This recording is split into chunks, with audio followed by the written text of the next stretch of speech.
예수님은 참된 휴식으로 우리를 부르십니다. 오늘 본문 28절 말씀 함께 읽겠습니다. 시작. 수고하고 무거운 짐진 자들아 다 내게로 오라. 내가 너희를 쉬게 하리라. 아멘. 예수님은 수고하고 무거운 짐진 자들아 이렇게 부릅니다. 수고하고 무거운 짐진 자들, 그 사람들을 부릅니다. 오늘 우리 대부분은 육신적으로도 피곤한 삶을 살아갑니다. 사람은 태어나서 저마다 수고와 무거운 짐을 가지고 살아가요. 유년이건 노년이건 권력자건 힘없는 사람이건 부자나 가난한 자나 다 나름대로 인생의 짐이 있습니다. 어떤 사람은 직장의 일로, 어떤 사람은 가정의 일로, 가사로, 양육의 문제로, 어떤 학생은 또 학문의 짐을 지고, 특히 요즘 직장의 짐은 점점 더 많은 것을 요구합니다. 더구나 경제 침체기에 접어든 이 상황에서 우리는 과도한 경제적인 짐, 이런 짐을 지며 살아갑니다. 그저 입만 열면 힘들다, 어렵다, 또 마음속에서도 힘들다, 어렵다, 이것이 계속 울려 퍼지고 있습니다. 어떤 이는 또 하나님 앞에서 받은 사명의 영적인 직책의 무거운 짐을 가지고 책임감을 느낍니다. 돈 문제로, 건강 악화의 문제로, 자녀 문제로, 인간관계로, 또 눈앞에 다가온 죽음의 문제로 많은 사람들이 무거운 짐에 눌려 살아갑니다. 건강한 몸으로 살아간다고 해서 짐이 없는 것이 아니잖아요. 태어날 때부터 장애를 가진 사람들, 평생 육신의 짐이 무거운 것이죠.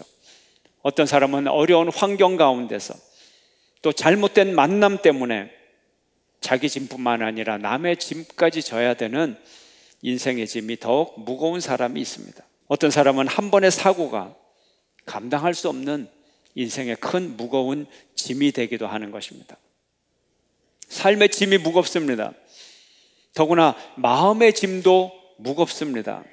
인간관계는 점점 더 삭막해지고 매스컴을 통해서 전해지는 많은 폭행과 테러 사건, 황폐해진 인간성을 드러내줍니다.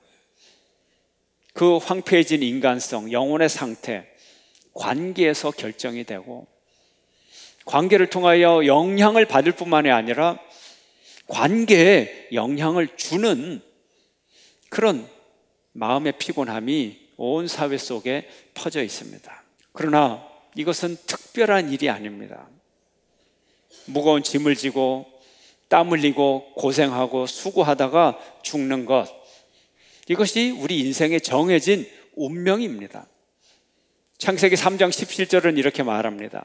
함께 읽을까요? 하반절 시작. 땅은 너로 말미암아 저주를 받고 너는 내 평생에 수고하여야 그 소산을 먹으리라. 성경의 말씀이에요.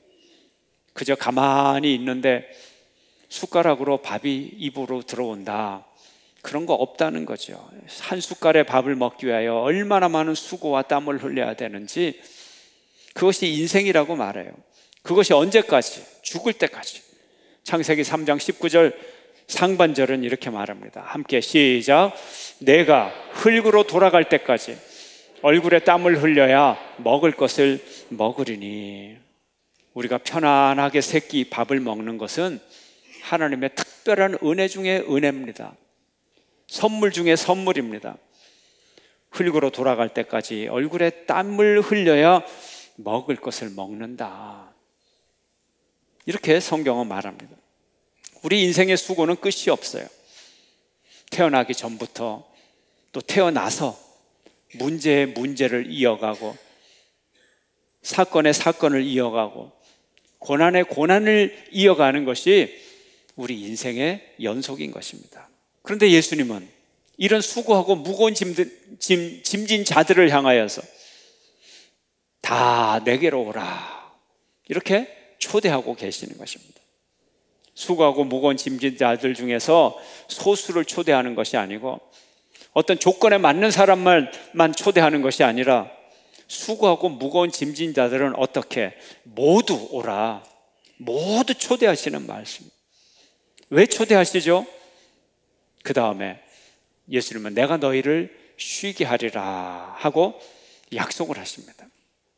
모든 종류의 수고, 모든 종류의 짐을 진 어떤 사람, 모든 사람을 초대하고 이 모든 사람을 예수님은 쉬게 하겠다 약속을 하고 계시는 것입니다. 오늘도 수고하고 인생의 짐이 무겁게 느껴지는 분들, 예수님께로 오시기를 바랍니다. 이 예수님의 초대를 받아 예수님께로 가시기를 축원합니다. 그러면 쉬게 하리라. 안식이 약속되어 있습니다. 이 세상에서 누가 이런 초대를 하실 만한 분이 있어요? 인생은 자기의 짐도 지지 못하는 사람들입니다. 부모도 자식의 짐을 지지 못하고 아무리 훌륭한 선생도 제자들의 짐을 져주지 못합니다. 오직 유일한 한 분 예수 그리스도만 약속을 하십니다. 내가 너희를 쉬게 해 주리라. 도대체 그분이 어떻게 우리를 쉬게 해 주실까요? 그래서 초대를 해 주실까요? 근데 그 다음에 좀 엄청 부담스러운 얘기가 나와요. 쉬게 하리라고 해놓고 부담스러운 얘기가 나옵니다. 오늘 보면 29절을 함께 읽어보겠습니다. 함께 시작. 나는 마음이 온유하고 겸손하니 나의 멍에를 메고 내게 배우라. 그리하면 너희 마음이 쉼을 얻으리니. 힘든 사람 모아서 다 와라. 그리고 쉬게 해주겠다고 초대하시더니 나의 멍에를 메라. 예수님이 말씀하고 계시는 것입니다. 멍에가 뭡니까? 멍에는 소와 나귀 아니면 말 이런 짐승에게 짐을 지우려고 등허리나 어깨 부분에 이 나무로 만든 그 장치예요. 그래서 이제 거기다가 마차도 묶고 쟁기도 묶고 일시키려고 멍에를 어깨에 매게 하는 거예요. 예수님께서 나의 멍에를 매라 하신 것은 나의 멍에, 그럼 예수님도 멍에를 매셨다는 거예요. 그리고 그 멍에를, 당신이 졌던 멍에를 우리에게 주신다는 거예요.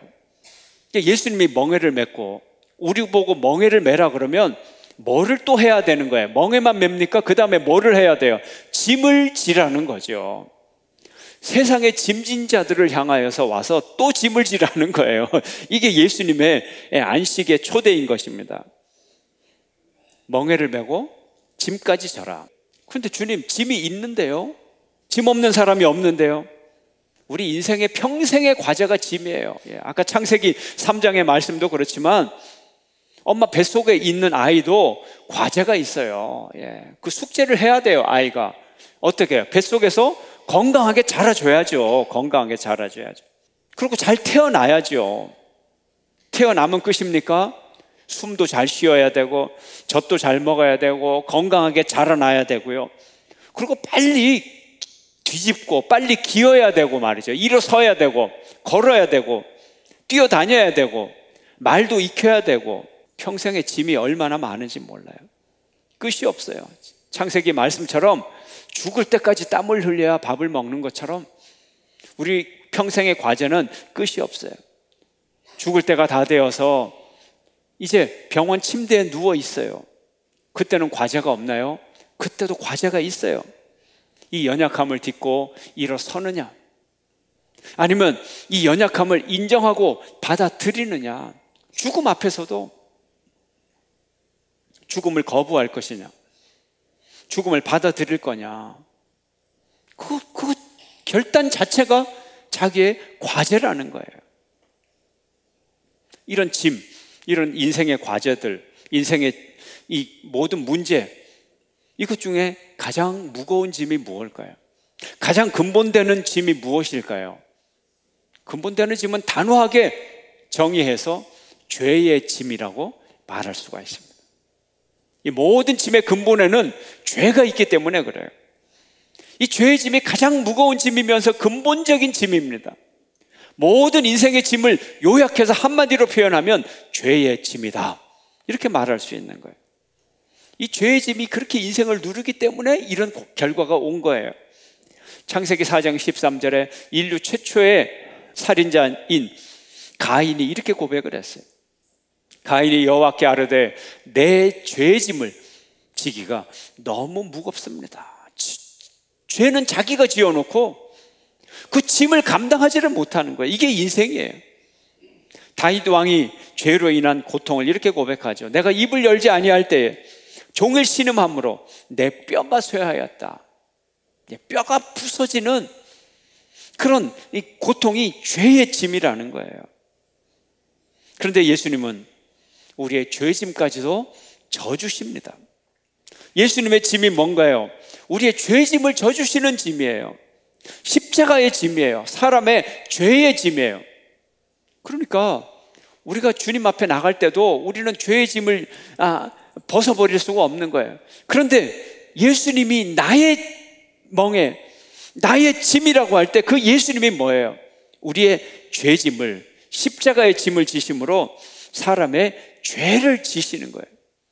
그러므로 주님이 당신의 짐을 지는 순간 우리는 우리의 죄짐을 내려놓을 수 있게 되는 거예요. 예수님이 우리의 짐을 져주시는 것이, 그것이 예수님의 짐이에요. 그러므로 예수님께 가는 것이 우리에게 최고의 축복인 것입니다. 이것이 최고의 축복이고 이것이 최고의 쉼을 얻는 길이 되는 거예요. 그러면서 예수님은 왜 내 죄짐을, 내 짐을 지라고 하느냐? 나는 마음이 온유하고 겸손하다, 이렇게 말합니다. 이 말의 뜻이 뭔가요? 멍에를 지는 것은, 먼저 첫 번째 멍에를 지는 것은 온유한 마음을 말하는 거예요. 온유한 마음. 온유가 뭐예요? 좀 부드럽다, 이런 생각을 많이 하죠. 부드러운 것. 그런데 온유라는 단어 속에 멍에의 뜻이 들어있어요. 멍에가 뭐라 그랬죠? 멍에를 어깨와 등에 지우고 짐을 싣고 부리기 위한 거예요. 길들여서 사용하려고 멍에를 메우고 또 코에 고삐를 끼우는 거예요. 뭐예요? 길들이는 거, 사용하는 거. 온유의 말뜻이 뭐냐 하면 잘 길들어졌다 하는 뜻이에요. 그러니까 온유한 사람은 뭐예요? 이미 멍에를 진 사람이에요. 이미 고삐가 꿰어진 사람이에요. 길이 잘 들은 사람이라고요. 온유한 사람은 멍에를 이미 맨 사람이죠. 그러므로 온유한 사람은 멍에를 메고 잘 길들여지고 순종하고 익숙해진 사람을 말합니다. 예수님은 하나님의 말씀에 잘 길들여지고 그 말씀에 순종하고 말씀을 이루는 것에 아주 익숙해진 분이에요. 이것이 예수님의 멍에요, 예수님의 마음인 것입니다. 또 멍에를 지는 마음은 겸손한 마음입니다. 마음이 겸손하지 않고 교만하면 바람잘 날이 없어요. 교만한 사람은 남을 다스리고 지배하려고 하죠. 이런 사람에게는 쉼이 없어요. 평화가 없어요. 그러나 마음이 낮아지고 겸손한 사람만이 평화가 옵니다. 그 사람만이 잘 길들여지고 온유해질 수 있어요. 길들여지고 온유해진다는 거, 멍에를 맬 수 있다는 거죠. 낮아진 겸손한 사람만 멍에를 맬 수가 있는 것입니다. 주님은 겸손한 분이에요. 말씀이 육신이 되어 하나님이 인간이 되어 낮은 땅에 오셨어요. 부유하신 분으로 가난하게 되셨어요. 왕자가 종이 되었어요. 심판의 권세를 가지신 분이 심판을 받으셨어요. 판사가 되어서, 예수님은 심판관 판사인데 당신이 인간을 향하여 내린 그 사형의 형벌을 본인이 감당하셨어요. 인류의 죄값을 스스로 십자가에서 갚아주셨어요. 남을 먼저 대접하셨어요. 제자들의 발을 씻기셨어요. 죄인보다 낮아지셨어요. 십자가에 수치를 당하셨어요. 예수님은 겸손한 분입니다. 이렇게 예수님처럼 온유하고 겸손해야 우리는 멍에를 맬 수가 있습니다. 우리에게 왜 쉼이 없는가? 우리의 신앙생활에 왜 우리는 실패하는가? 우리는 왜 주님의 멍에를 매지 못하는가? 배우지 못하는가? 온유하지 못하기 때문이다. 길들지 않아서. 겸손하지 못하기 때문이다. 낮아지지 못하기 때문이다. 그래서 예수님은 배우라고 말합니다. 내게 배우라. 내게 배우라. 겸손을 배우고 온유를 배우고 멍에 매는 법을 배워라. 배우는 사람을 누구라고 합니까? 학생이라 그러죠. 또 성경 용어로 학생을 뭐라 그래요? 제자라 그러죠. 제자. 내게 배우라. 내게 제자가 되라. 제자가 되라. 그런데 오늘 본문은 뭘 배우라 그러세요? 제자가 되어서 멍에 매는 법을 배워라. 짐지는 방법을 배워라. 그러고 보니까 아주 이것이 익숙한 단어예요. 어떻게 익숙한 단어죠? 예수님이 십자가의 멍에를 지셨으므로 제자들도 십자가의 멍에 매는 법을 배워라. 너희들은 내게 와서 배워라. 그러니까 여러분이 잘 외우고 있는 자기 십자가를 지고 나를 따르라. 이게 쉬는 방법이라는 거예요. 여러분은 어떻게 쉬는 걸 원하십니까? 뭐가 여러분에게는 쉼입니까? 주님의 온유와 겸손을 배우는 것, 예수님이 지신 멍에를 지는 것, 이것이 쉼이라는 거예요. 이것이 진짜 쉼이라는 거예요. 부담이 되십니까? 예수님이 그걸 아시고 이건 부담될 일이 아니다 말씀하고 계세요. 왜요? 내 멍에는 쉽고 가볍다고 말합니다. 30절 함께 읽을까요? 함께 시작. 이는 내 멍에는 쉽고 내 짐은 가벼움이라 하시니라. 세상의 모든 무거운 짐진 자들아 내게 오라. 쉬게 하리라. 그 쉬는 방법은 내 멍에를 지는 거다. 짐을 지는 거다. 아이고 주님 어떻게 그럴 수가 있어요? 아니야. 진짜 쉬워. 이렇게 예수님이 말씀하시는 거예요. 멍에를 지는데 쉬울까요, 여러분? 멍에를 왜 지우죠? 다시 질문합니다. 멍에는 누가 지죠? 소나 나귀나 말, 짐승들이 멍에를 매요. 누가 멍에를 메웁니까? 주인이 멍에를 매게 하죠. 멍에를 매서 뭐 한다고요? 짐을 지게. 짐을 진다는 건 뭐예요? 조정을 한다는 거예요, 주인이. 그저 멍에 매어놓고 짐만 실어놓고 그냥 내버려 두는 게 아니에요. 이건 멍에도 아니고 짐도 아니에요. 주인이 뭐 합니까? 조정을 하게 되죠. 주인이 명령을 내리죠. 그러면 멍에를 맨 짐승은 순종을 하게 되죠. 자, 우리 인생의 짐은 다 인생 자체가 짐이고 뭘 어떻게 해야 될지 모르는 그런 짐이 더 무거운 짐이에요. 근본적인 짐이에요. 그런데 우리가 주님의 멍에를 맨다고 할 때 주님이 내게 멍에를 지어준다면 누가 주인이 되는 거예요? 주님이 나의 주인이 되는 거예요. 내가 주님의 멍에를 맨다는 것은 내가 전적으로 주님에게 순종한다는 의미예요. 주님의 통치 아래로 들어간다는 거예요. 주님이 가자면 가고 서자면 서고 하자면 하고 쉬라면 쉬고, 그러므로 순종이면서 또 주님과 함께 일하는 거예요. 함께 일하는 거예요. 소의 멍에를 메우고 밭을 가는데 주인이 함께 일하지 그죠? 소가 혼자서 쟁기를 메고 밭을 가는 일은 없어요. 함께 가는 거예요. 그리고 주인의 권세가 내게 함께 있는 거예요. 성경에서는 종이라는 단어를 굉장히 높게 평가하고 있습니다. 오늘날의 개념처럼 종속되고 남의 노예다 그런 의미가 아니고요. 내가 왕의 종이다 할 때 그 종의 뜻은 왕의 권세를 가졌다고 하는, 성경의 종은 굉장히 긍정적인 의미를 가지고 있어요. 우리가 주인의 멍에를 맸다. 우리가 주인의 짐을 지었다. 주인의 종이 되었다. 이것은 성경에서는 굉장히 긍정적으로 하나님의 종, 하나님의 권세가 있는 사람이라고, 하나님의 능력이 있는 사람이라고 성경은 그렇게 높게 평가하고 있는 것입니다. 그러므로 주님의 멍에를 맨다는 것은 주님과 함께 멍에를 맨다는 것이고 축복 중에 축복입니다. 우리가 주님으로 더불어 살고 주님으로 인하여 살아가고 주님의 권세를 덧입어서 살아가고 주님의 권세를 내가 등에 짊어지고 살아간다고 하는 큰 영광을 우리에게 말하고 있는 것입니다. 바로 여기에 진정한 쉼이 있다는 거죠. 그래서 주님은 다시 한번 확정적으로 우리에게 말합니다. 너희 마음이 쉼을 얻으리라. 쉼을 얻으리라. 이것이 주님이 주시는 안식의 역설인 것입니다.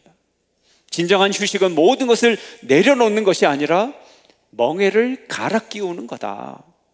짐을 바꾸는 거다라는 거예요. 내가 가졌던 죄짐과 삶의 실존적인 모든 짐을 주님이 대신 져주시고 주님이 내게 주시는 그 짐을 내가 지는 거예요. 짐을 바꾸는 거예요. 종류를 바꾸는 거예요. 진정한 안식은 주인을 바꾸는 거예요. 순종의 대상을 바꾸는 거예요. 욕망의 종이었다가 세상의 종이었다가 하나님의 거룩한 뜻으로 나를 바꾸는 거예요. 삶이 왜 피곤하죠? 쉼이 없어서, 안식이 없어서 피곤해요. 여유가 없어서 피곤해요. 빈틈이 없어서 피곤합니다. 여러분의 삶을 너무 빈틈없이 채우려 하지 마십시오. 그게 욕심이에요. 욕심. 조금도 지체 없이 남보다 먼저 승진하려고 하고, 초고속 승진 뭐 이런 거 있잖아요. 세상 짐을 지고 가면서 그 세상 짐이 점점 더 무거워지는 것이에요. 근데 그렇게 힘겹게 앞으로 나가다가 한번 탁 넘어져 버리면 다시 일어설 힘이 없어요. 넘어지는 연습도 필요하고 다시 일어서는데 익숙해지기도 하고 이런 연습이 필요한 거예요. 우리의 삶에 빈자리가 있어야 됩니다. 빈자리는 충전의 자리입니다. 부족한 것을 채우고 보충하고, 빈자리는 뒤돌아볼 수 있는 여유의 자리고 앞을 내다볼 수 있는 희망의 자리인 것입니다. 바로 이런 빈자리를 통하여 초월적인 세계가 우리에게 침범해 들어옵니다. 하나님은 빈자리에서 우리를 만나주시고 우리에게 말씀하고 계십니다. 하나님은 항상 우리에게 말씀하고 계시지만 우리 인간이 너무 바빠서 너무 분주해서 빈자리가 없어서 빈자리가 아니고는 하나님의 음성을 듣지 못하는 거예요. 우리가 성가대에서 찬양할 때 가끔 솔로가 나오잖아요. 솔리스트가 솔로 할 때 어때요? 다른 파트들은 소리를 좀 낮춰줘요. 죽여요. 때로는 많은 파트들이 쉬어요. 솔로가 잘 들리게 하려고. 쉬어야 들리는 거예요. 같이 소리를 지르면 솔리스트 소리가 들리질 않아요. 하나님이 우리에게 우리의 삶 가운데서 당신의 음성을 크게 들려주어도 우리는 세상의 짐을 지고 가느라고, 세상의 소리를 듣느라고 하나님의 음성을 들을 수가 없어요. 우리의 삶의 빈자리에서 하나님의 음성을 듣는 여러분 되시기를 축원합니다. 하나님이 우리의 삶에 들어오시도록 빈자리를 만들어드리는 여러분 되시기를 축원합니다. 하나님의 음성을 듣도록 세상의 모든 소리를 낮춰야 돼요. 침묵해야 돼요. 모든 것을 멈추어야 돼요. 하나님의 말씀하시도록 우리가 말하는 것, 우리의 음성조차, 내면의 소리조차도 모두 멈추어야 돼요. 그때 하나님이 말씀해 주세요. 이때 세상의 멍에를 내려놓고 우리의 멍에를 예수님께 다 드리며 이제는 예수님이 주시는 멍에를 우리가 멜 수 있게 되는 것입니다. 세상 짐을 내려놓고 예수님의 짐을 지는 여러분 되시기를 축원합니다. 예수님의 짐을 짐으로 예수님께 순종하고 거룩한 짐을 가지고 예수님이 함께 하시는 삶, 동행하시는 삶, 그분의 권세에 참여하는 삶, 이것이 더 내가 혼자 세상 짐을 지고 혼자 고생하며 살아가는 짐보다 주님이 주시는 짐이 훨씬 쉽고 가볍고 이런 인생길이 쉼이 있고 안식이 있고 휴식이 있는 인생인 것입니다. 여러분의 세상 휴가 속에서 주님이 주시는 휴식을 발견하십시오. 주님을 만나십시오. 참 안식으로 초대하시는 하나님의 음성을 듣는 여러분 모두가 되시기를 주의 이름으로 축원합니다.